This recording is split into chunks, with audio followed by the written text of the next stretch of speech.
할렐루야. 많이 오셨네요. 땡스기빙 위켄드인데 오늘 말씀을 준비하면서 왜 이렇게 무거운 말씀을 주셨을까 그런 생각을 잠깐 했어요. 땡스기빙 주인데 먹을 게 없다고 말씀하시고 집에 먹을 게 많았는데 왜 이렇게 무거운 말씀 주실까 생각을 했는데 지금 저희 미국이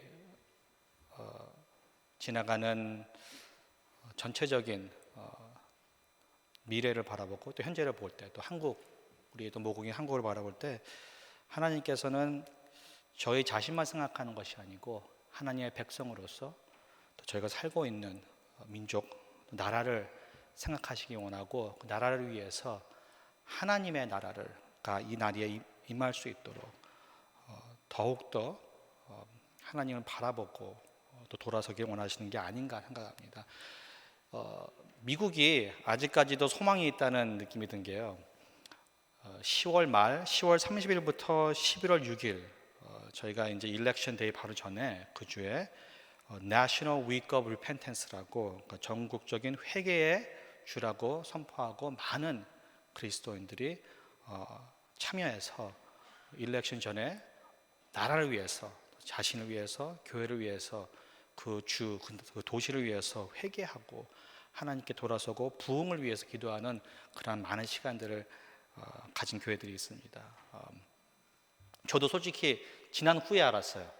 그래가지고 개인적으로 참여는 못했지만 하나님이 뒤에서 진짜 하나님을 사랑하는 사람들을 움직이면서 이 나라를 계속해서 소망의 길로 인도하시고 계시는구나. 이 말은 한국도 마찬가지인 것 같아요. 한국도 많은 일들이 있지만 지금 뒤에서 하나님께서 계속 일으키시 세우는 용사들이 있다는 거예요. 기도의 용사들이 있고 하나님을 사랑하는 사람들이 있기 때문에 그 사람들이 나라를 위해서 또 리더들을 위해서 회개하고 기도하고 있다는 것입니다. 그리고 또 오늘 새벽에 나오신 분들도 저희를 통하면서 저희들을 통하여서 저희를 또 위하여서 저희 나라를 위해서 저희 교회를 위해서 저희 도시 LA를 위해서 회개하고 기도하도록 저희들을 부르심이 있음을 믿습니다. 요엘이 하나님의 선지자로서 유다의 백성들에게 하나님의 말씀을 선포합니다.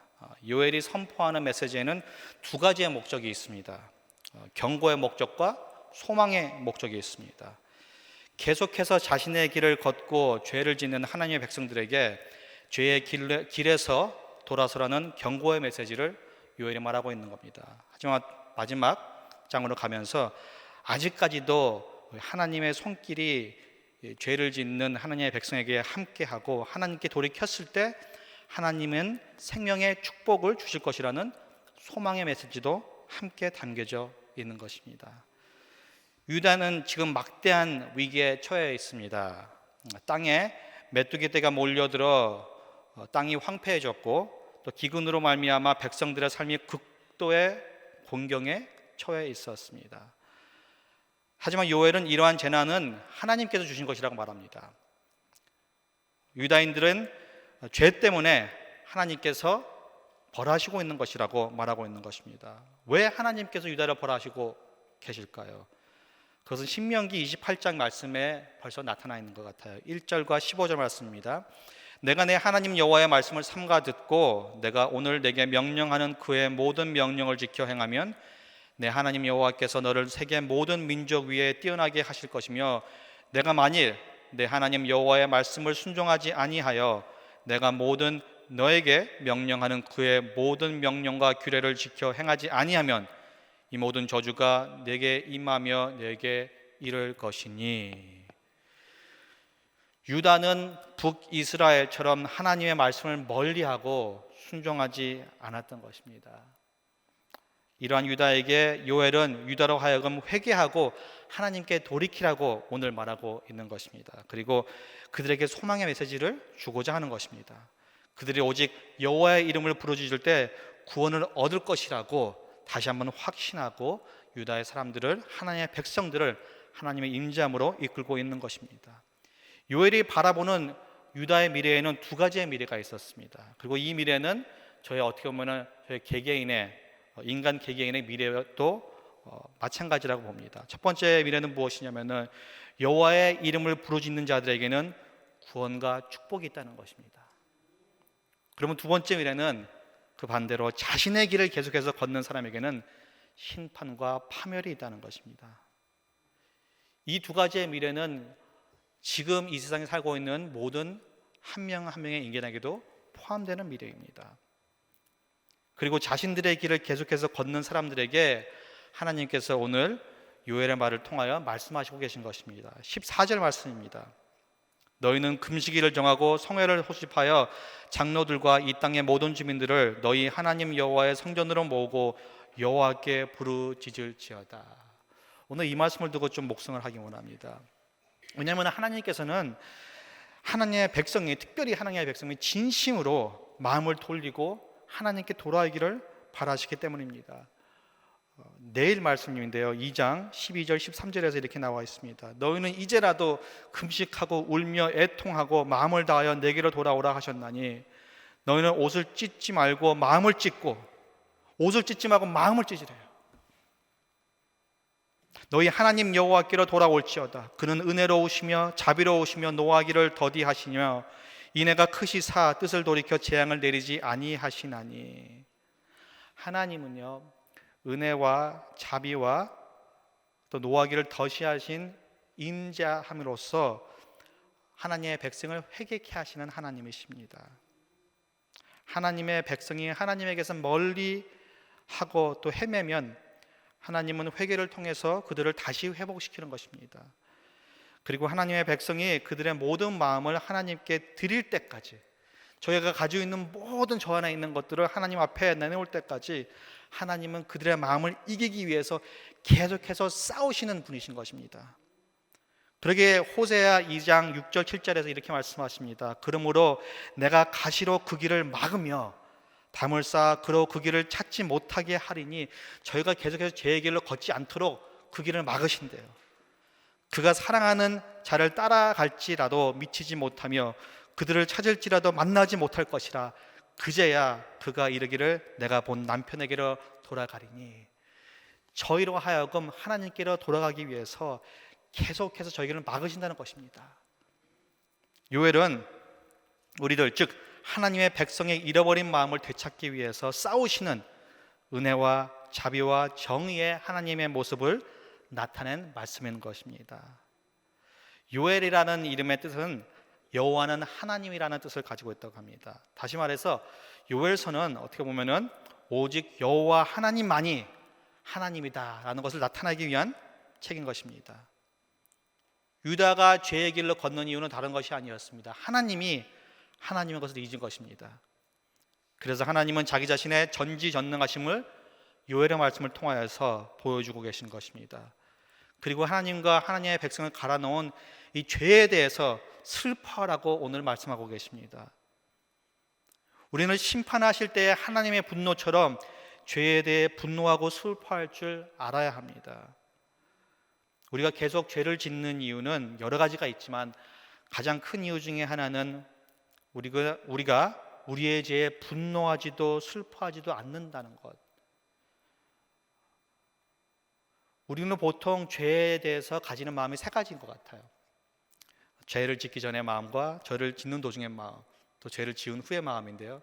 죄를 짓는 적전의 마음은 망설임의 마음이 있어요. 이것을 해야 되냐 말아야 되냐, 시험 앞에서 망설임을 가진 저의 모습을 보게 됩니다. 죄를 짓는 도중에는 즐거움을 가져요. 잠깐이지만 재미있다, 즐겁다는 기분을 갖습니다. 하지만 그 후에 죄를 지은 후에는 죄책감에 이르게 됩니다. 그런데 이 세 가지의 마음은 하나님께서 원하시는, 성경에서 얘기해 주는 마음이 아니에요. 하나님께서 성경을 통해서 우리에게 가르쳐 주시는 마음은 하나님의 말씀을 믿지 못하고 따르지 않는 우리의 모습, 이 죄를 짓는 모습을 보면서, 하나님을 멀리하는 우리 모습을 보면서 죄를 미워하고 슬퍼하고 분노하라고 말합니다. 우리들의 옷을 찢어서 슬퍼함으로 하나님의 마음이 얼마나 고통스럽고 슬퍼하시는지 깨달으라고 말씀하시고 계십니다. 그리고 회개의 길로 들어가라고 말합니다. 다 오랫동안 예수님과 함께 걸으신 분들이니까 죄와 싸움은 계속해서 하시고, 또 죄와 싸움에 또 큰 깨달음도 겪었을 거라고 믿어요. 개인적으로 제가 죄사함에 큰 깨달음을 얻었을 때는 바로 이 마음을 하나님께 주셨을 때 같아요. 죄를 보고 죄책감에 더 빠져 있는 모습을 좀 보면데, 죄책감에는 빠져 있는데 죄에 대해서 슬퍼하지 않고 하나님의 분노로 분노하지 않는 제 모습을 봤을 때, 그 모습을 하나님이 보여주시는데요, 또 그 모습을 불쌍히 여겨주시는데, 아, 내가 죄에 대해서 잘못 생각하고 있구나, 그것을 사랑으로 보여주셨어요.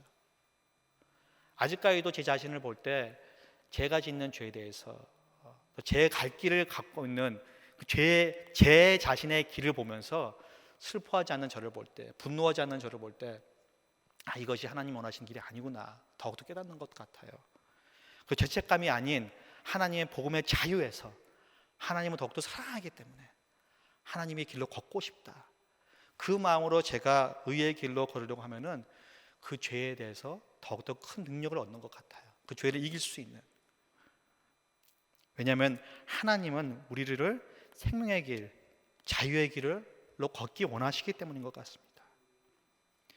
그래서 오늘 본문에서 요엘은 유다의 리더들에게 특별히 국민의 회개를 위해서 일을 시작하라고 말합니다.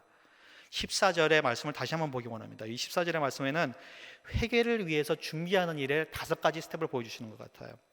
5가지 스텝이 있는데, 첫 번째로 금식일을 정하라고 말합니다. 다시 말하면 먹는 것보다도 하나님과 의로워지는 것, 하나님과 관계적으로 의로워지고 하나님이 보시기에 의로운 사람이 되는 것이 더 중요함을 알고 보이라는 것입니다.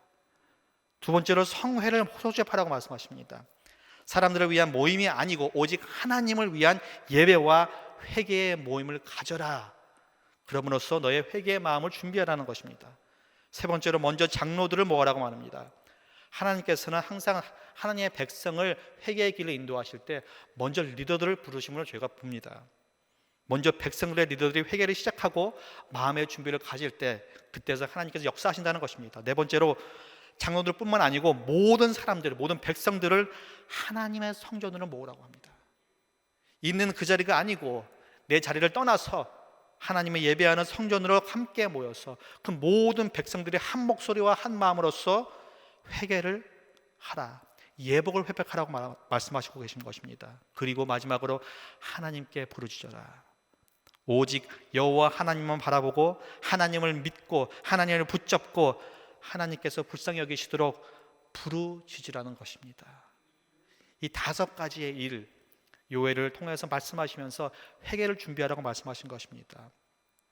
요엘 2장에 보면은 회개에 대해서 좀 더 세부적이고 직접적이게 하나님께서 말씀하시는 것을 저희가 보게 됩니다. 또 회개로 부르시는 하나님이 어떤 분이신지, 또 하나님의 마음이 어떠신지 요엘은 잘 2장을 통해서 말하고 있습니다. 오늘 저는 이 회개라는 단어를 다시 한번 생각해 보면서요, 하나님의 말씀을 묵상하기 원합니다. 왜 우리가 회개를 해야 하는지 한 번 더 생각해 보기 원합니다. 회개의 길로 왜 하나님께서 부르실까요? 우리는 왜 매일매일 회개를 해야 하는 것일까요? 헬라어로 회개란 돌아서다는 뜻을 가지고 있습니다. 그러니까 저희가 가는 길에서 반대길로 돌아서라는 것이에요. 어떻게 보면은 길은 딱 2가지인 것 같아요. 나의 길, 아니면 하나님의 길.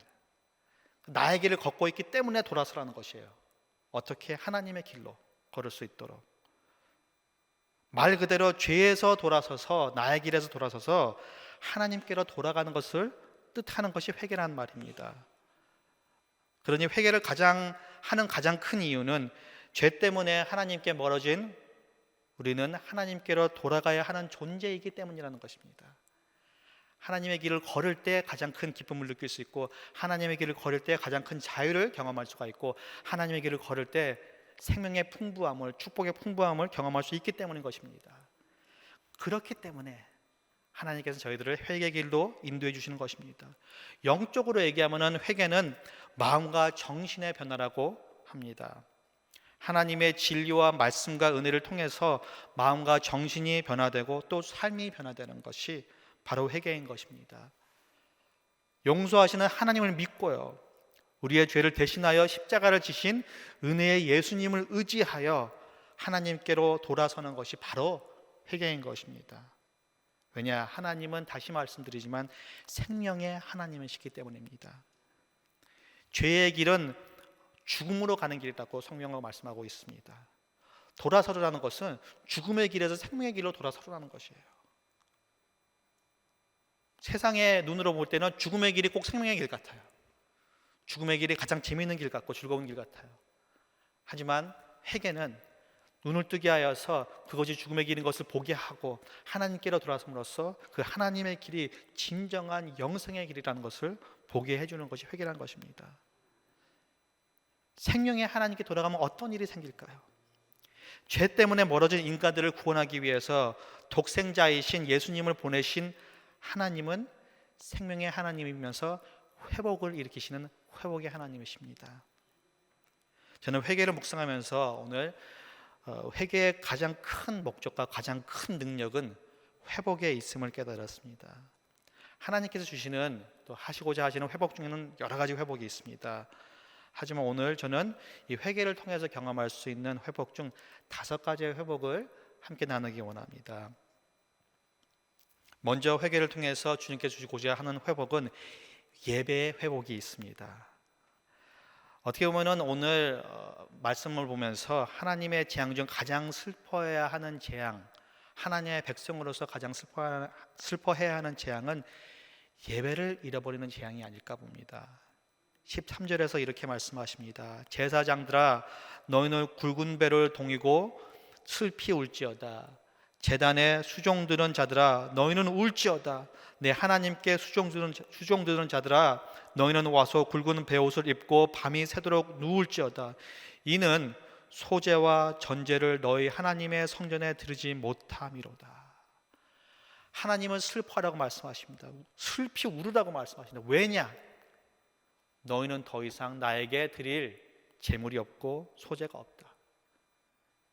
더 이상 너희들은 나에게 예배를 드릴 수가 없다. 왜냐하면 나의 임재함이 너희와 함께하지 않기 때문입니다. 이것 때문에 슬퍼하라고 말씀하신 것입니다. 너희에게는 지금 예배가 없어졌다. 나는 너의 예배를 받지 않겠다라고 하나님께서 말씀하시고 계십니다. 죄는요, 우리에게서 예배의 기쁨을 빼앗아갑니다. 저희를 하나님의 임재함에서 멀리함으로써 예배를 못 드리게 합니다. 존 파이퍼 목사님께서 아주 유명한 말씀을 하셨는데요, 이런 말씀을 하셨어요. Mission exists because worship doesn't. 선교가 있는 이유는 예배가 없기 때문이다. 복음이 땅끝까지 전파됐을 때 예수님께서 재림하시는 이유는 온 인류가 예수님께 모두 무릎을 꿇고 모든 혀가 하나님께 자백할 준비가 되었기 때문인 것입니다. 다시 말해서 예배가 온전히 회복될 때 예수님께서 임재하신다는 것입니다. 그리고 준비된 마음들이 예수님을 바라보고 무릎을 꿇고 혀로서 고백하길 오직 예수님만이 주의 주로다, 왕의 왕이로다 라고 고백한다는 것입니다. 회개는 우리로 하여금 하나님의 거룩함의 아름다움을 깨닫게 합니다. 또 예배를 회복하게 합니다. 하나님의 임재 안에 있는 것이 얼마나 기쁜 일이고 놀라운 일인 것을 경험하게 합니다. 오늘 또 매일매일 회개를 통하여서 예배의 회복을 누리시는 여러분 되기를 축복합니다. 두 번째 회복은, 하나님께서 주시는 회복 중에 두 번째 회복은 관계의 회복이 있습니다. 잭 하여스 목사님이라는 분이 이렇게 말씀하십니다. 회개란 하나님 앞에 나와서 우리 자신 있는 그대로의 우리 모습을 보고 또 하나님을 바라보면서 하나님의 있는 그대로의 모습을 보며 이사야가 고백한 것처럼 고백하는 것이다. 어떻게? 화로다 나는 부정한 사람이요. 나를 죄인으로 보고 알고 하나님을 거룩하신 하나님으로 볼 때 나오는 언어가 회개의 언어라는 것입니다. 그러므로 회개는 죄인인 인간이 거룩하신 예수님 앞에 나올 때 일어나는 일인 것입니다. 우리가 예수님을 더 이상 멀리하지 않고 가까이 갈 때 저절로 일어나는 것이 바로 회개인 것입니다. 거룩하신 하나님의 영광 앞에서 우리의 죄성을 깨닫고 죄를 고백하며 하나님의 자비를 붙잡는 것, 이것이 바로 회개인 것입니다. 그렇기 때문에 요엘이 우리에게 오늘 말씀하시고 계신 것입니다. 여호와 하나님께 부르짖어라. 우리는 죄 때문에 하나님과 교제하는 것이 불가능해졌습니다. 그리고 죄 때문에 서로의 교제가 망가졌습니다. 우리는 하나님의 말씀을 들어도 이해할 수가 없고 하나님의 얼굴을 보고도 하나님을 알아보지 못하게 되었습니다. 하지만 회개는 우리의 영과 눈과 우리의 영의 눈과 귀를 열리게 함으로써 하나님의 얼굴을 보고 말씀을 듣고 이해할 수 있게 해줍니다. 회개를 통해서 우리는 하나님과의 교제를 즐길 수가 있게 된 것입니다. 회개를 통해서 하나님을 바라볼 수가 있게 된 것입니다. 그리고 하나님을 온전히 바라볼 때 서로를 또 온전히 바라볼 수 있게 되는 것입니다. 서로를 사랑할 수 있게 되고요, 하나님의 사랑을 받을 수가 있게 되고 또 하나님을 다시 사랑할 수 있는 그런 능력을 저에게 부여시켜 주는 것이 바로 회개인 것입니다. 회개는 하나님과의 관계, 또 서로와의 관계를 회복시켜 줍니다. 세 번째로 예배의 회복, 관계의 회복, 또 그 세 번째로 영성의 회복을 저에게 허락하여 주십니다. 제가 부흥의 역사에 대해서 공부한 적이 있어요.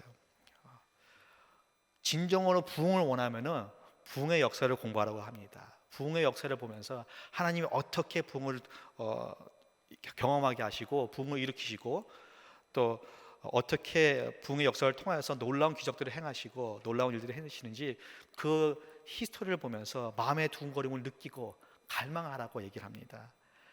그런 또 이유 때문에 또 다른 이유는 학교에서 그 클래스를 했기 때문에 제가 공부한 적이 있는데요. 많은 부흥을 공부하면서 이 부흥의 역사를 공부하면서 공통점이 있는 것을 깨달았어요. 그것은 무엇이냐면은 모든 부흥은 많은 사람의 기도와 금식으로 행하여졌는데 준비되어졌는데 특히 한 사람, 특히 영적 리더의 회개로 말미암아 시작됐음을 제가 봤습니다. 한국의 부흥도 마찬가지였어요. 어떻게 보면 많은 사람이 갈망하고 있었겠죠. 그렇지만 한 사람이 더욱더 갈망해서 움직이며 사람들을 모으고 회개의 말씀을 선포했을 때, 그리고 한 사람의 인도자가 그런 모임에서, 공식적인 모임에서 모든 사람 앞에서 회개했을 때, 그때 하나님의 영이 사도행전 2장의 영처럼 아주 무섭게 violently 그 자리에 임하셔서 부흥의 불길을 일으키는 것을 부흥의 역사를 통해서 저는 자주 봤습니다. 항상 회개를 통해서 사람들의 마음이 깨지고 하나님의 성령이 가득 참으로 부흥이 시작되는 것입니다. 어떻게 보면은 성령 충만과 지속되는 부흥의 비밀은 회개에 있는 것입니다. 부흥은 우리의 의로움에 대한 하나님의 상이 아닙니다. 부흥은 의롭지 못함에 대한 하나님의 해답인 것입니다. 그렇기 때문에 회개가 없이는 부흥은 없습니다. 영성의 회복은 부흥을 통해서 저희는 경험하게 됩니다. 근데 부흥은 오직 기도와 회개로서만 가능하다는 것입니다. 그리고 하나님은 회개를 통해서 죄인들의 마음에 하나님의 능력을 갈망하게 하고요, 하나님의 생명이 넘쳐 흐르게 하신다는 것입니다. 매일매일 부흥을 갈망하시기 바랍니다. 교회의 부흥만이 아니고요, 개개인의 부흥, 내 영성의 부흥, 내 관계의 부흥, 또 내 가정의 부흥. LA의 부흥은 한 집안에서 일어났어요. 집안에서 모이는 모임에서 부흥이 일어났어요. 부흥의 놀라움은 뭔지 아세요? 진정한 부흥이 일어날 때는요, 그 집안 어떤 조그마한 모임일지라도 부흥의 영이 거기서 끝나지 않아요. 놀라운 일들 보면은 이 집안에서 부흥의 일이 일어나고 기도한 뜨거운 기도들이 일어나고 있는데 바깥에서 지나가는 사람이 하나님의 영의 임재함이 너무나도 놀라웠기 때문에 지나가는 사람이 쓰러진대요. 쓰러져가지고 놀라워서 그 집안에 들어가면은 하나님의 역사가 일어나고 있는 것을 보게 되고 경험하게 되고 그걸 통하여서 자기도 모르게 회개하고 하나님의 회복을 경험하게 되는 것입니다.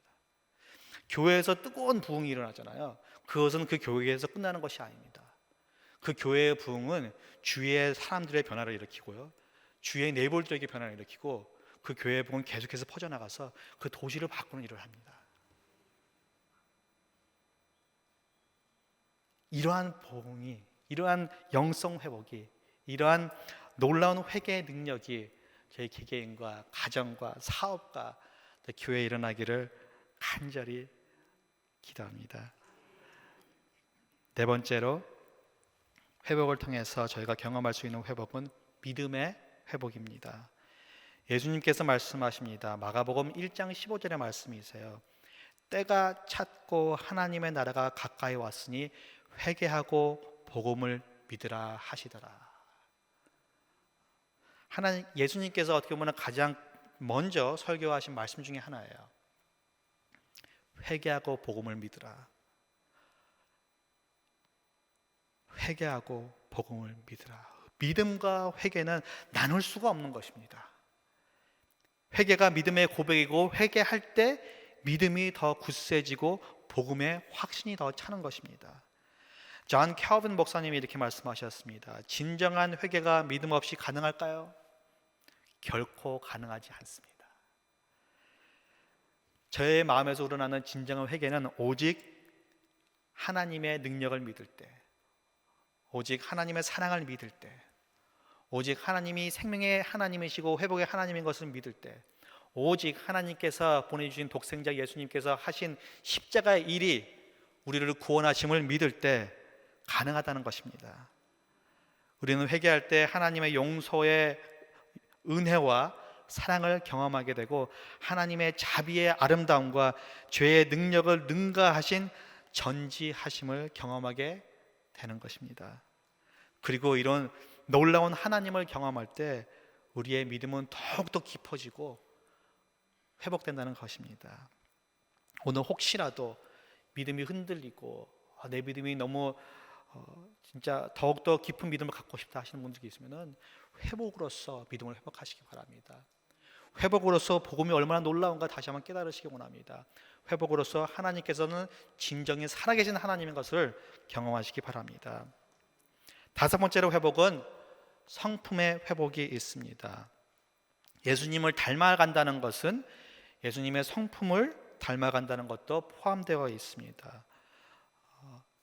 예수님의 성품 중에 가장 아름다운 것은 그분의 사랑인 것입니다. 하지만 저는 예수님의 사랑을 봤을 때 예수님의 사랑은 가장 크게 위대해 보인 것은 겸손을 통해서 가장 크게 위대해 보인 것이 아닌가 봅니다. 다시 말하면 예수님을 닮아가는 성품 중에 제일 되는 성품이 저는 겸손이라고 생각합니다. 겸손에는 많은 단계가 있습니다. 그중 가장 큰 겸손은 예수님께서 보여주신 겸손인데, 그것은 자신을 완전히 비우고 우리와 같은 인간이 되시기 위해 보여주신 겸손이라고 봅니다. 빌립보서 2장에서 바울은 예수님의 겸손을 이렇게 말합니다. 6절에서 8절 말씀입니다. 그는 근본 하나님의 본체시나 하나님과 동등됨을 취할 것으로 여기지 아니하시고 오히려 자기를 비워 종의 형체를 가지사 사람들과 같이 되셨고 사람의 모양으로 나타나사 자기를 낮추시고 죽기까지 복종하셨으니 곧 십자가에 죽으심이라.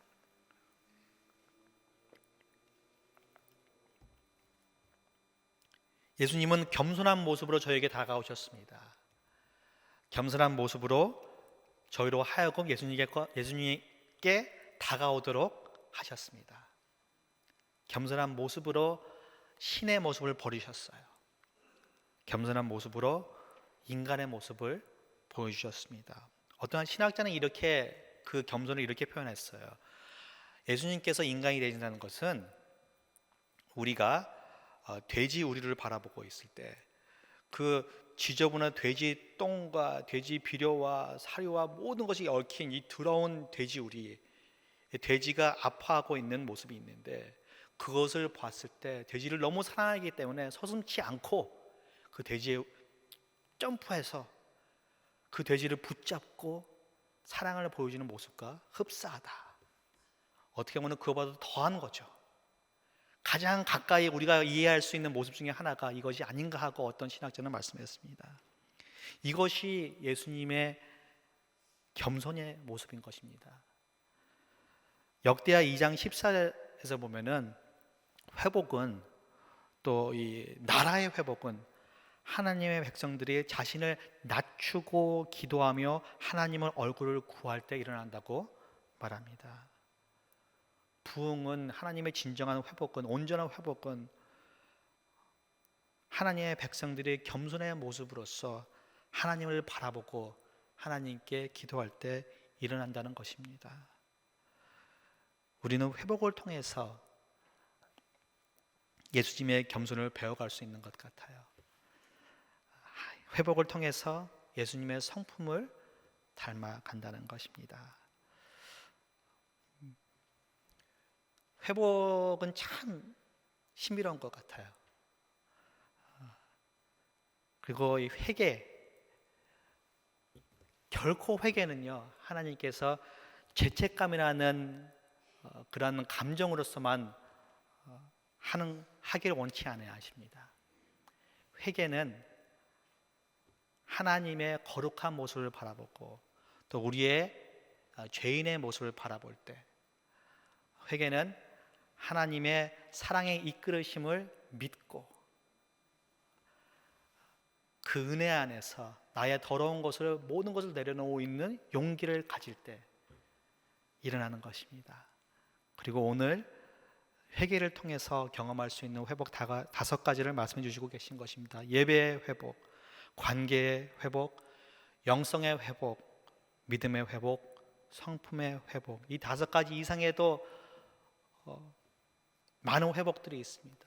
그 풍성한 회복을 회개의 능력을 통해서 꼭 오늘 경험하시기 바랍니다. 하나님께서는 하나님의 사람들이 회복의 길로 인도하시기를 바라십니다. 회개를 통해서 회복의 역사를 하시기 바라십니다. 회복을 통해서 예배의 회복, 관계의 회복, 영성의 회복, 믿음의 회복, 성품의 회복을 주시기 원하십니다. 하나님의 회복의 위대함은 우리를 전보다 더욱더 영화롭게 하는 데 있습니다. 회복을 생각하면 전에처럼이라고 생각합니다. 전에 건강했던 것처럼. 근데 하나님의 회복은요, 전에보다 더욱더 건강하게, 전에보다 더욱더 은밀하게, 전에보다 더욱더 위대하게, 전보다 더욱더 영화스럽게 만드는데 그 놀라움이 있습니다. 하나님이 요엘을 통해서 유다를 회복의 길로 인도하심은 이 전보다 더욱더 위대한 민족으로 회복시킴에 있다는 것입니다. 전보다 더 큰 복을 주심에 있는 것입니다.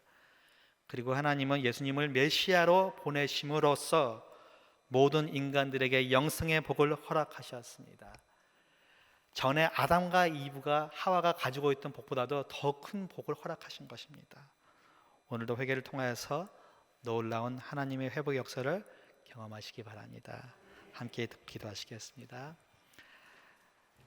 주님 감사드립니다. 주님의 심판의 말씀도 주님의 공의와 사랑의 말씀인 것을 저희가 믿습니다. 주님, 저희가 저의 죄성을 바라볼 때, 저희가 걷고 있는 죄의 길을 바라볼 때 슬퍼하고 분노할 수 있도록 주님의 분노를 가르쳐 주시옵소서. 주님의 슬픔을 가르쳐 주시옵소서.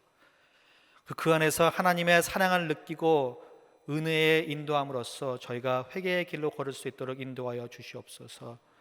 그리고 저희가 회개의 길을 걸을 때 아버지, 하나님의 놀라운 회복의 역사를 일으켜 주시옵소서. 회복을 통하여서 아버지 부흥을 경험하게 하여 주시옵시고, 회복을 통하여서 아버지 넘치는 하나님의 생명이 얼마나 놀랍고 아름다운지 경험할 수 있도록, 그 기쁨을 누릴 수 있도록 인도하여 주시옵소서. 하나님, 오늘도 하나님만을 바라보는 하루가 되기를 원합니다. 하나님이 인도하시는 길로 걸어가는 아버지 온전한 순종의 길로 걸어가는 하나님의 백성 한 명 한 명이 되기를 바랍니다. 이 모든 말씀 예수님의 이름으로 기도드렸습니다. 아멘.